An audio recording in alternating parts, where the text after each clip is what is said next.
si tu es tombé dans une faute, quand l'Écriture dit, souviens-toi que tu es un avocat. Donc, nous sommes les membres de cet avocat. Nous sommes les membres du corps de Christ.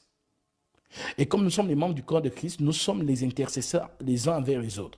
Donc, si tu as commis une faute et que tu vas justement, tu te dis non, je vais aller vers mon conducteur pour soumettre cela, ça veut dire que, en fait, ça montre que ce que tu as fait, tu n'aimes pas. Parce que si tu aimais, tu allais justement cacher cela.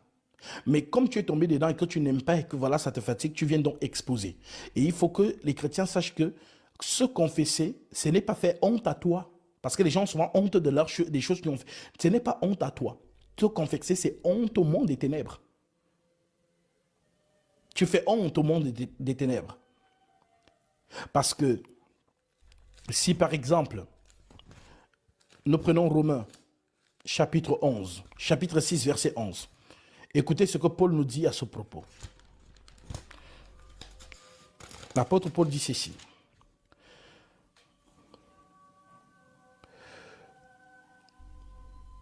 Et vous de même, considérez que vous êtes morts au péché. Et vous de même, considérez que vous êtes morts au péché.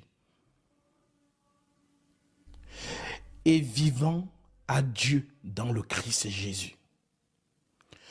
Que le péché ne règne donc plus dans votre corps mortel, de manière à vous plier à ses convoitises. Ne faites plus de vos membres des armes d'injustice au service du péché, mais offrez-vous à Dieu comme des vivants revenus de la mort et faites de vos membres des armes de justice. Je répète, ne faites plus de vos membres des armes d'injustice au service du péché, mais offrez-vous à Dieu comme des vivants revenus de la mort. Alléluia. En d'autres termes, quand on te met dans l'eau, on te ramène. C'est ça le geste.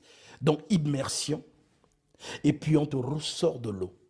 Donc, l'immersion, c'est briser l'homme adamique. C'est le verset, nous sommes dans ce verset-là. Si on vous prend cela, à partir du verset 3, on vous dit, ignorez-vous que nous tous qui avons été baptisés dans le Christ Jésus, c'est dans sa mort que nous avons été baptisés. Nous avons donc été ensevelis avec lui par le baptême en sa mort. Ensevelir, ensevelir. Ensevelir veut dire disparaître totalement sous terre. C'est ça l'ensevelissement. Donc on ne baptise pas quelqu'un en versant 3